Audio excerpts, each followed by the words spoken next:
அகேசா பேச முக்தார் வெளியேறு. டிவிக்கு அகேசா பேச முக்தார் வெளியேறு. சார் வெளியேறுங்க சார் அவரு.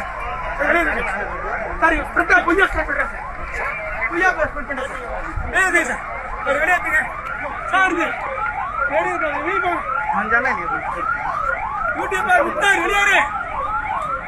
தம்பி போதும் போ. அந்த இடத்துல வந்து யூடியூபர் முக்தார் வந்து பார்த்தீங்கன்னா மாஸ்க் போட்டு மார்வேடத்தில் இருந்திருந்தாரு.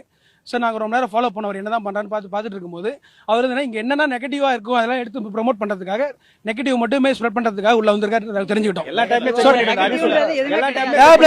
டேப்லெட் தண்ணி வருது, அவருக்கு டேப்லெட் தண்ணி வரலன்னு சொல்லிட்டு ஸோ டேப்லெட் தண்ணி வரல இந்த மாதிரின்ற மாதிரி அவர் பொய்யா ஸ்ப்ரெட் பண்ணுறாரு. நான் அப்போ உடனே என்ன பண்ணேன், திரும்ப வெயிட் பண்ணுங்க தண்ணி வரன்னு சொல்லி தண்ணி வர வச்சு காட்டிட்டேன். வச்சு காட்டின பிறகு அடுத்து என்ன பண்ணுறாருன்னா இன்னொருத்தர் பையனை கூப்பிட்டு அந்த பையனை சொல்றாரு லேட்டாக மேலே மட்டும் அழுத்துன்றாரு.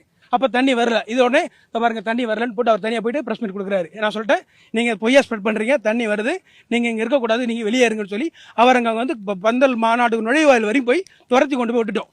ஸோ இனிமேல் யாரும் வந்து தப்பாக ஸ்ப்ரெட் பண்ணுறதுக்கு வராது. உண்மையை சொல்லுங்க, இங்கே யாரும் உண்மையை சொல்லுங்க, தப்பு இல்லை.